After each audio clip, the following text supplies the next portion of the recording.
इसमें हम आपको लखनवी अंदाज के विषय में बता रहे थे और ये इसमें ये ध्यान रखें कि हम आपको लखनवी अंदाज के अंतर्गत ये इसमें जो हमने आपको बताया, सबसे पहले हमने यशपाल जी इसके लेखक हैं और इनके द्वारा जो भी इनका जीवन परिचय या अन्य मैं आपको यह बताना चाहता हूँ। इसमें हमने आपको वही लखनवी अंदाज के विषय में बताया था।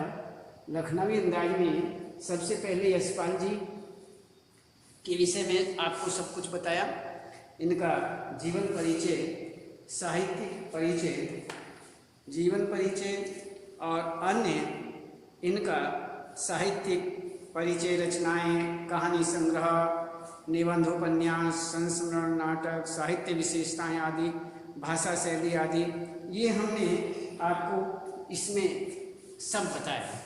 तो इसके बाद हमने आपको बताया था पाठ के सारांश, पाठ का सारांश किस प्रकार से है। पाठ का सारांश शीर्षकों के माध्यम से हमने आपको बताया।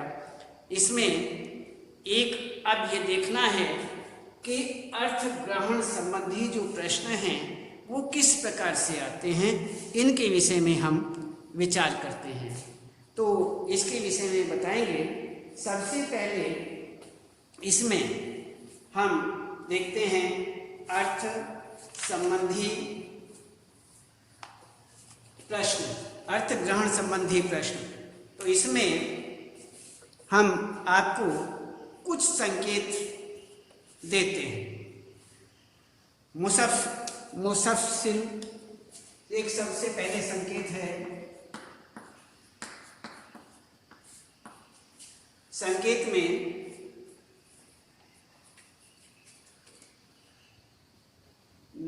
मुफस्सिल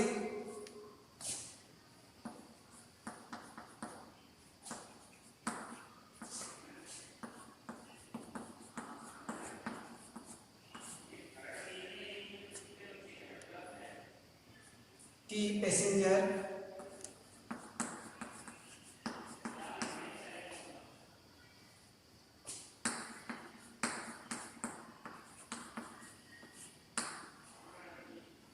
ट्रेन चल पड़ने की,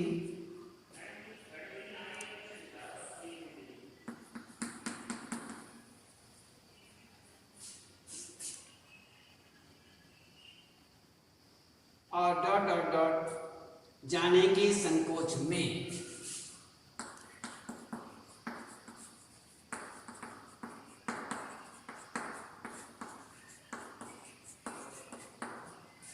जाने की संकोच में हूँ।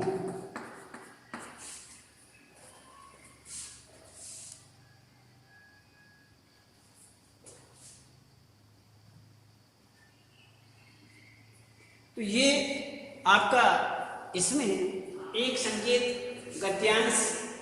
दूसरा संकेत हम आपको बताते हैं ठाली बैठे।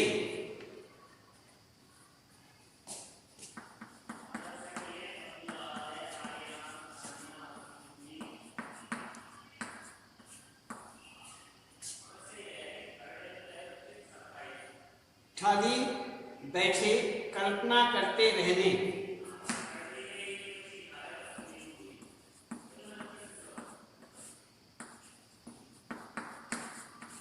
कल्पना करते डॉट डॉट डॉट, उसके बाद यहाँ पर की बड़ा शोक फरमाए।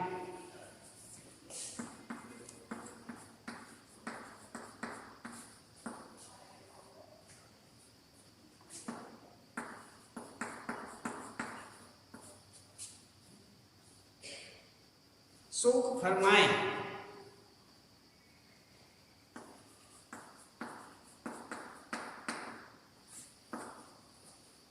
ये आपका यहाँ पर दूसरा संकेत हुआ। अब इसमें हम आपको इसी तरह से एक तीसरा संकेत भी आपको देते हैं।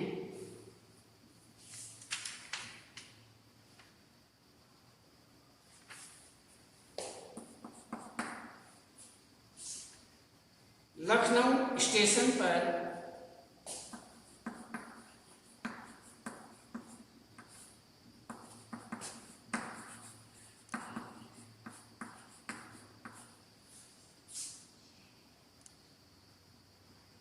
खीरा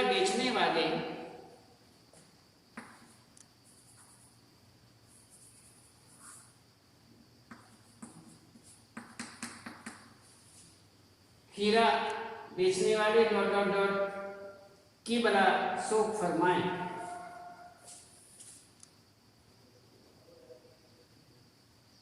कमजोर हैं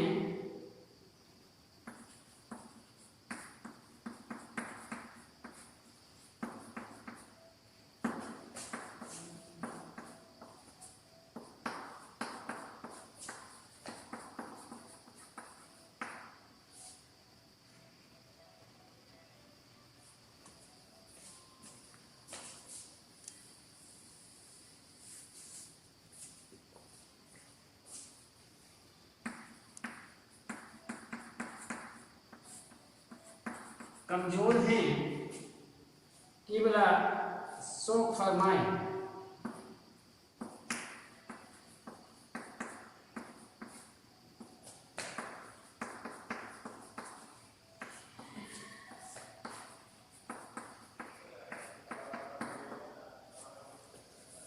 तो इस तरह से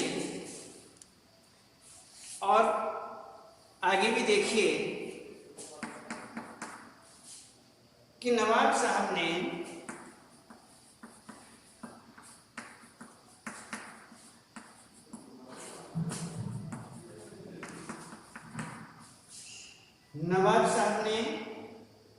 खिड़की के बाहर फेंकते गए।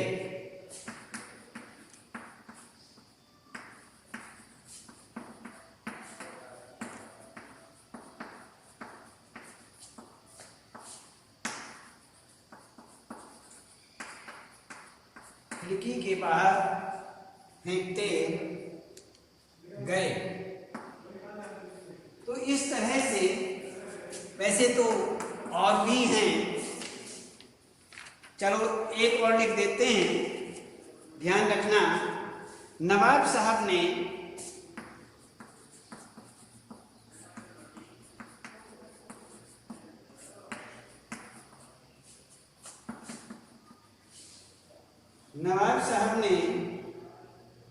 मेरे पर बोझ डाल देता है।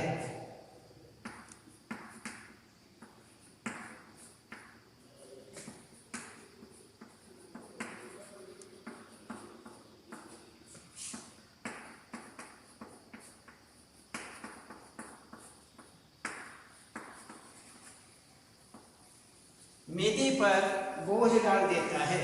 तो इसी प्रकार अर्थ ग्रहण संबंधी प्रश्नों के अंतर्गत इसमें इस तरह के पैराग्राफ अर्थात गद्यांश आते हैं और उसके बाद उसमें नीचे प्रश्न लिखे रहते हैं और प्रश्नों के आपको उत्तर देने पड़ते हैं। तो इसमें सबसे पहला हम पैराग्राफ जो है, सबसे पहला गद्यांश आपको बताते हैं कि इसमें मुफस्सिल की पैसेंजर ट्रेन चल रही, ट्रेन चल पड़ने की उतावली में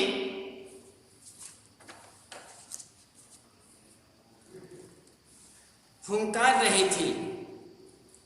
आराम से सेकंड क्लास में जाने के लिए दाम अधिक लगते हैं। दूर तो जाना नहीं था, भीड़ से बचकर एकांत में नई कहानी के संबंध में सोच सकने और खिड़की से प्राकृतिक दृश्य देख सकने के लिए टिकट सेकंड क्लास का ही ले लिया। गाड़ी छूट रही थी, सेकंड क्लास के एक छोटे डिब्बे को खाली समझकर जरा दौड़कर उसमें चढ़ गए। अनुमान के प्रतिकूल डिब्बा निर्जन नहीं था। एक बर्थ पर लखनऊ की नवाबी नस्ल के एक सफेद पोश सज्जन बहुत सुविधा से पॉलिथी मारे बैठे थे। सामने 2 ताजे चिकने खीरे तौलिए पर रखे थे। डिब्बे में हमारे सहसा कूद जाने से सज्जन की आंखों में एकांत चिंतन में विघ्न का असंतोष दिखाई दिया। सोचा, हो सकता है यह भी कहानी के लिए सूझ की चिंता में हो, या खीरे जैसी अपदार्थ वस्तु का शौक करते देखे जाने के संकोच में हो। इस प्रकार से आपका गद्यांश आता है, गद्यांश, और उसके बाद इसमें प्रश्न बनते हैं। 3 प्रश्न आते हैं, और जैसे सबसे पहला प्रश्न इसी के अंतर्गत, इसी के आधार पर लेखक ने सेकंड क्लास का टिकट क्यों खरीदा, ये आपसे प्रश्न किया जा रहा है। पहले का आपसे लेखक ने सेकंड क्लास का टिकट क्यों खरीदा, तो उत्तर में हम इसमें लिखते हैं, लेखक ने सेकंड क्लास का टिकट इसलिए खरीदा क्योंकि इसमें हम नंबरों के हिसाब से पॉइंट में उत्तर देते हैं। लेखक आराम से यात्रा करना चाहता था। दूसरा, लेखक को अधिक दूर यात्रा नहीं करनी थी। तीसरा, वह भीड़ से हटकर एकांत में कहानी के बारे में सोचना चाहता था। चौथा, वह खिड़की से प्राकृतिक दृश्य निहारना चाहता था। तो इसी प्रकार से ये इनका उत्तर हुआ।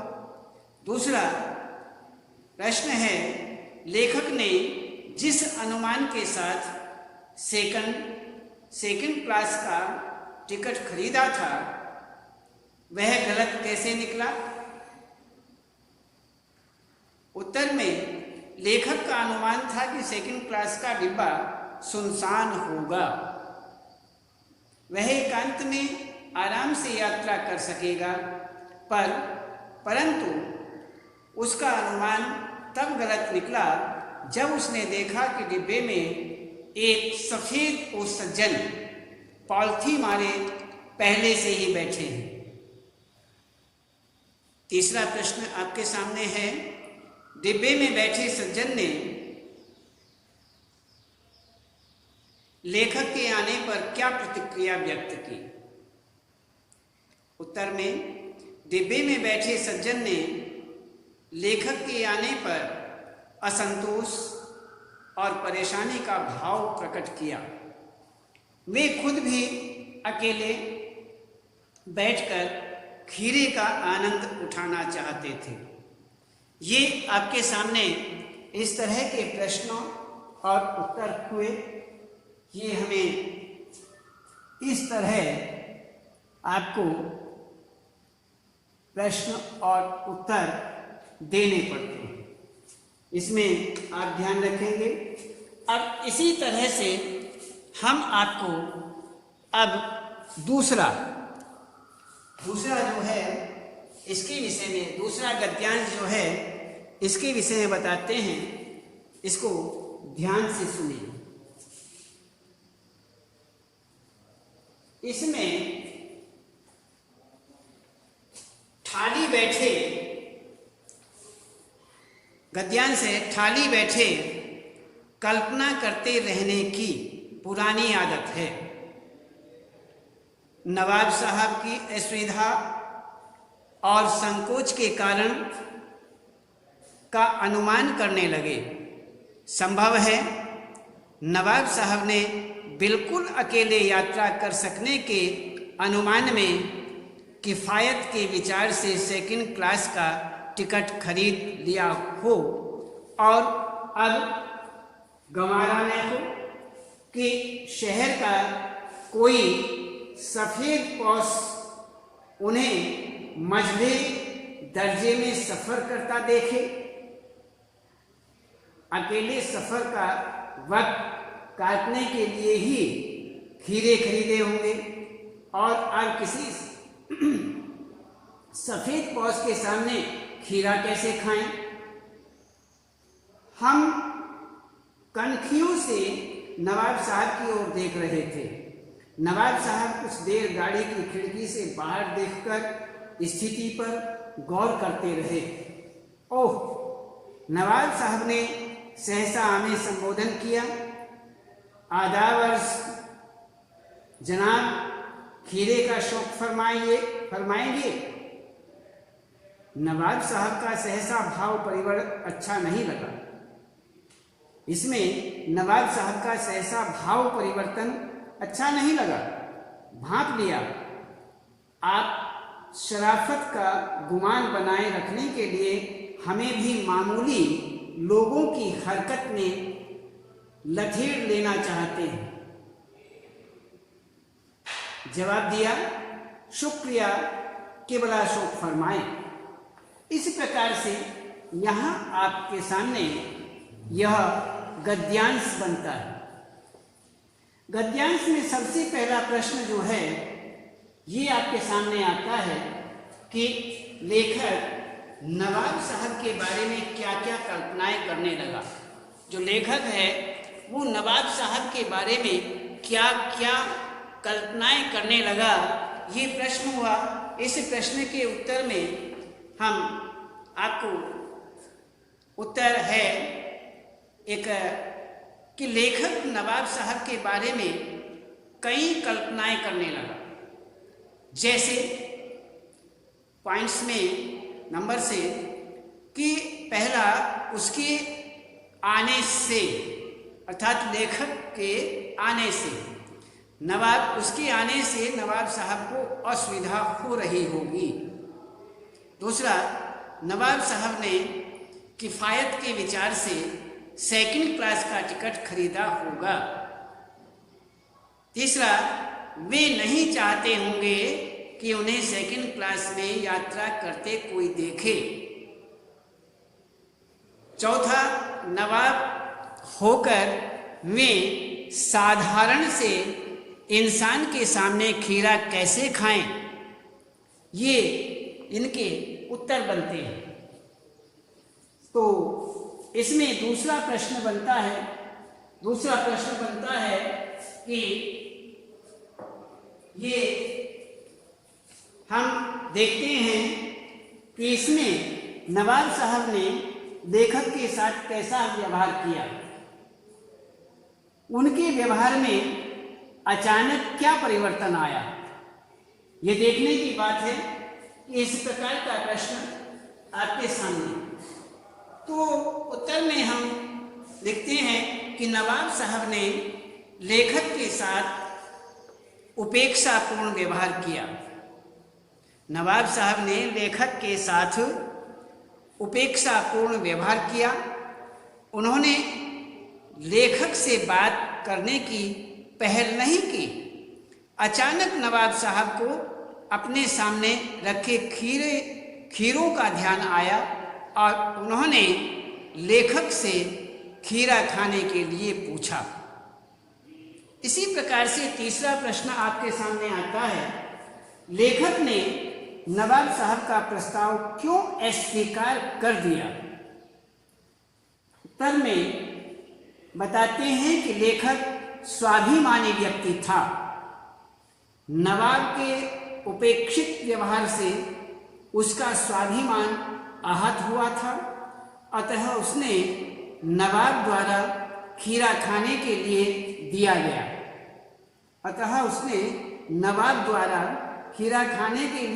गया। प्रस्ताव अस्वीकार कर दिया।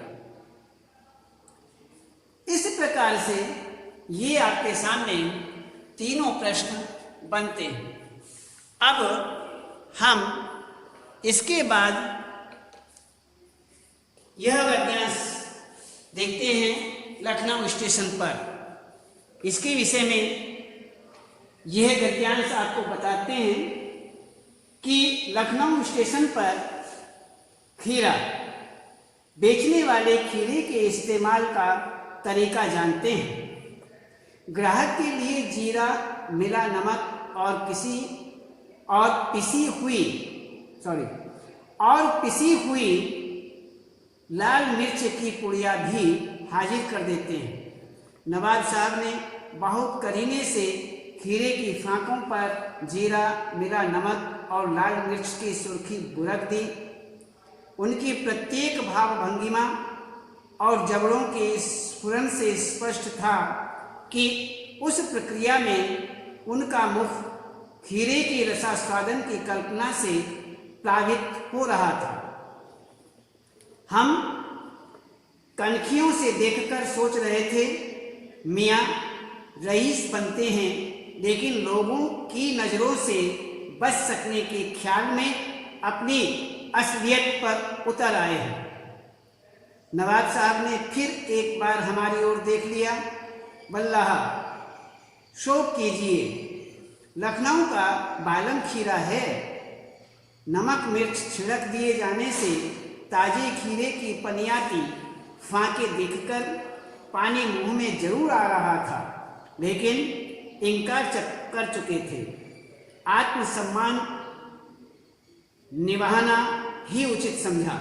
उत्तर दिया, शुक्रिया, इस वक्त तलब महसूस नहीं हो रही, मेदा भी जरा कमजोर है कि बड़ा शौक फरमाए।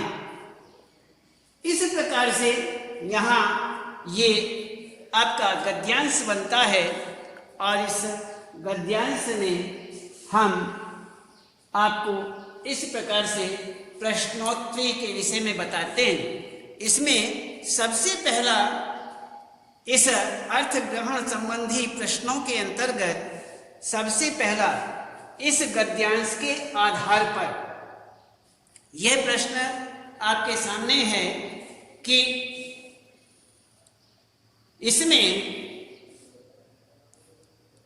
नवाब साहब का मुंह प्लावित क्यों हो रहा था। उत्तर में नवाब साहब इसमें हम आपको बता रहे थे कि यहाँ पर ये लखनऊ स्टेशन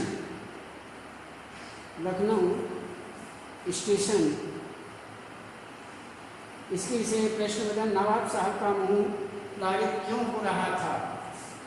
इसमें पहला उत्तर इसका ये हुआ, इस पहले प्रश्न का उत्तर कि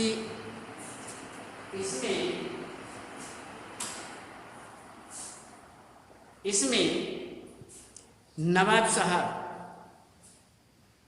एकांत में यात्रा करते हुए खीरे खाना चाहते थे।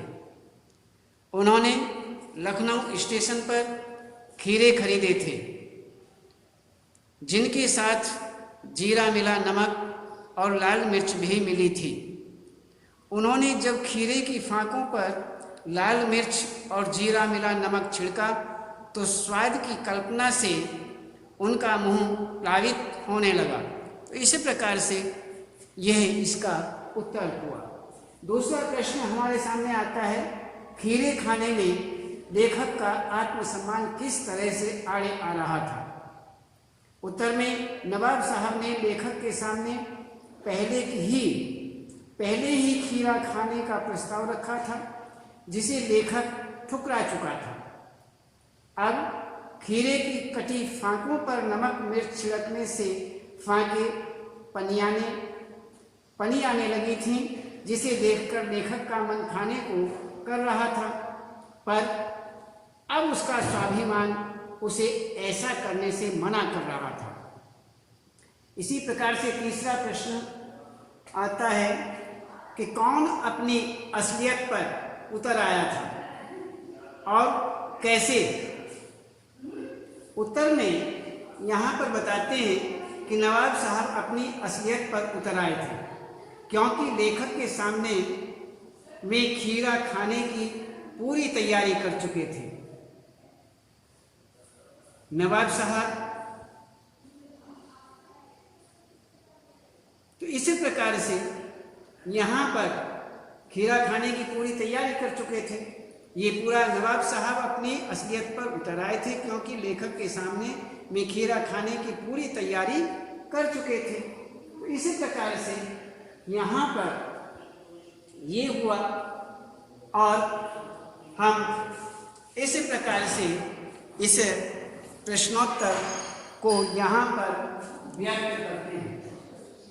तो हम अब आपके सामने इसी ही प्रकार से यह चौथा नवाब साहब ने यह बताते हैं और हम विशेष रूप से ध्यान रखते हैं। तो इस प्रकार से यहाँ पर ये बताते हैं कि नवाब साहब ने सतृष्ण आंखों से नमक मिर्च के संयोग से चमकती खीरे की फांकों की ओर देखा। खिड़की के बाहर देखकर दीर्घ निश्वास लिया। खीरे की एक फांक उठाकर ऑटो तक ले गए। फांक को सूंघा। स्वाद के आनंद से पलकें मूंद गई। मुंह में पानी भर आए। पानी का घूंट गले से उतर गया। तब नवाब साहब ने फांक को खिड़की से बाहर छोड़ दिया। नवाब साहब खीरे की फांकों को नाक के पास ले जाकर वासना से रसास्वादन कर खिड़की के बाहर फेंकते गए। तो इसी प्रकार से यहाँ पर ये हुआ। तो इसी प्रकार यहाँ के प्रश्न बनते हैं नवाब साहब के गहरी सांस लेने का क्या विशेष कारण था। इसमें गहरी सांस लेने का क्या विशेष कारण था, इसके विषय में बताना है। तो उत्तर में नवाब साहब के सामने लेखक बैठा हुआ था। नवाब साहब अपने नवाबी ठसक के कारण खीरा जैसा तुच्छ खाद्य पदार्थ लेखक जैसे सामान्य आदमी के सामने खाना अपनी तौहीन समझ रहे थे। अतः वे खिड़की से बाहर देखकर गहरी सांस ले रहे थे। तो इसी प्रकार से यहाँ ये प्रश्न और उत्तर बनता है। इसी प्रकार से दूसरे प्रश्न को देखते हैं। नवाब साहब ने अपने नवाबी का प्रदर्शन कैसे किया। नवाब साहब ने अपनी नवाबी का जो प्रदर्शन है वो किस प्रकार से किया, इसके उत्तर में इस गद्यांश के आधार पर आपको इसका बताते हैं। नवाब साहब ने अत्यंत परिश्रम और यत्न से काटे गए खीरे की फांकों पर नमक मिर्च छिड़का और फांकों को ओठों तक ले जाकर के सूंघते हुए पेट भरने या संतुष्टि का अभिनय किया। इस प्रकार उन्होंने लेखक के सामने अपनी नवाबी का प्रदर्शन किया। तो इस प्रकार से तीसरा प्रश्न बनता है कि सतृष्ण आंखों से देखने का क्या तात्पर्य है, वे इस तरह क्यों देख रहे थे। उत्तर में सतृष्ण आंखों से देखने का तात्पर्य है ललचाई या पाने की इच्छा भरी नजरों से देखना। नवाब साहब ऐसा इसलिए कर रहे थे क्योंकि उन्होंने बड़े यत्न से खीरे को काटकर खाने योग्य बनाया था।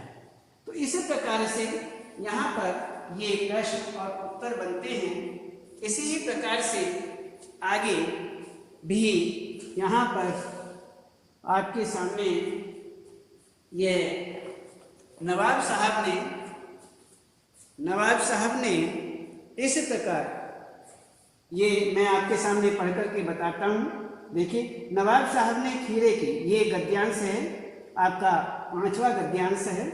नवाब साहब ने खीरे की सब फांकों को खिड़की के बाहर फेंककर तौलिए से हाथ और पहुँच लिए और गर्व से गुलाबी आंखों से हमारी ओर देख लिया, मानो कह रहे हों यह है खानदानी रईसों का तरीका।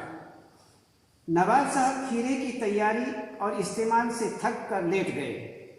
हमें तस्लीम में सिर खम कर लेना पड़ा। यह है खानदानी तहजीब, नफासत और नजाकत। हम गौर कर रहे थे खीरा इस्तेमाल करने के इस तरीके को खीरे की सुगंध और स्वाद की कल्पना से संतुष्ट होने का सूक्ष्म, नफीस या एब्स्ट्रैक्ट तरीका नज़र जरूर कहा जा सकता है, परंतु क्या ऐसे तरीके से उधर की तृप्ति हो सकती है? तृप्ति भी हो सकती है। नवाब साहब की ओर से भरे पेट के ऊंचे डकार का शब्द सुनाई दिया और नवाब साहब ने हमारी ओर देखकर कह दिया, खीरा लजीज होता है लेकिन होता है शकील, नामुराद, मैदे पर बोझ डाल देता है। इस प्रकार से यह गद्यांश हुआ और इसका पहला प्रश्न बनता है, नवाब साहब का खीरा खाने का ढंग पारंपरिक ढंग से किस तरह से अलग था? उत्तर में नवाब साहब ने नमक मिर्च लगी खीरे की फांकों को उठाया, उन्हें खाने के बजाय सूंघा और एक एक कर खिड़की से बाहर फेंक दिया, फिर तृप्त होने का अभिनय किया, जबकि अन्य लोग खीरे को खाकर उसका आनंद उठाते हैं। इस प्रकार उनके खीरे खाने का ढंग पारंपरिक ढंग से अलग था। दूसरा प्रश्न बनता है, नवाब साहब खीरा खाने के अपने ढंग के माध्यम से क्या दिखाना चाहते थे? उत्तर में नवाब साहब खीरे के सुगंध का रसास्वादन करके तृप्त होने के अपने विचित्र ढंग के माध्यम से अपनी रईसी और नवाबी का प्रदर्शन करना चाहते थे। वे लेखक को यह भी बताना चाह रहे थे कि नवाब जैसे रईस लोग खीरा जैसी साधारण सी खाद्य वस्तु का आनंद इसी तरह लेते हैं। इसमें उनकी दिखावा करने की प्रवृत्ति दिख रही थी। तीसरा प्रश्न बनता है, नवाब साहब ने अपनी हीज मिटाने के लिए क्या किया? उत्तर में नवाब साहब अपनी नवाबी की ठसक में खीरे की फांकों को सूंघकर बाहर फेंक रहे थे। अपनी हीज मिटाने के लिए उन्होंने लेखक को कहा, खीरा स्वादिष्ट होता है पर खाने में आमाशय पर बोझ पड़ता है, इसलिए वे खीरा नहीं खाते हैं। तो इस प्रकार से यहाँ पर हमने आपको ये पैराग्राफ, ये अनुच्छेद जो भी आपके सामने हैं संकेत रूप में, इनके विषय में आपको एक प्रश्न और उत्तर के विषय में बताया। इसी प्रकार से प्रश्न और उत्तर बनकर के आपको देखने हैं। इसी तरह से गद्यांश आएगा, प्रश्न आएंगे और उनका उत्तर गद्यांश के आधार पर आपको देना है। तो इसी प्रकार से आप इसे पूरा करें और इसके बाद आगे बताएं।